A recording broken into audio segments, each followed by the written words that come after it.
नमस्कार, मी वर्षा सावंत. स्वागत आहे आपले लोकशाही भारत न्यूज मध्ये. आजच्या दिवसभरातील घडामोडींचा आढावा घेणार आहोत.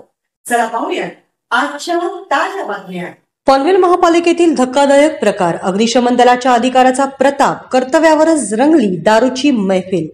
पनवेल महापालिकेतील अधिकाऱ्यांची मस्ती जोरात सुरू असून एक घृणास्पद प्रकार उघडकीस आला आहे. अग्निशमन दलाचे उपकेंद्र प्रमुख संदीप पाटील यांनी चक्क आपल्या कार्यालयातच दारूची मैफिल रंगवली, तेही कर्तव्यावर असताना. या लाजिरवाण्या घटनेचा व्हिडिओ लोकशाही भारतच्या हाती लागला आहे, ज्यामुळे सर्वत्र खळबळ उडाली आहे. या गंभीर आरोपाबद्दल संदीप पाटील यांना विचारले असता त्यांनी हा व्हिडिओ जुना असल्याचे सांगितले. मात्र या उत्तराने सत्य लपून राहत नाही, कारण पालिका कार्यालयात कर्तव्यावर असताना दारू पार्टी झाली हे आता उघड झाले आहे. आता प्रश्न हा आहे की पालिका आयुक्त या गंभीर प्रकरणावर काय कारवाई करणार.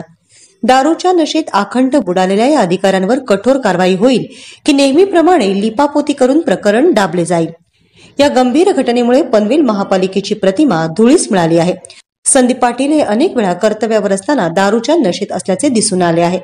त्याबाबतचा ही व्हिडिओ आपण पाहू शकता. या प्रकरणामुळे नागरिकांमध्ये संतापाची लाट उसळली आहे. आजच YouTube वर लोकशाही भारत न्यूजला सबस्क्राईब करा आणि बेल आयकॉन दाबायला विसरू नका.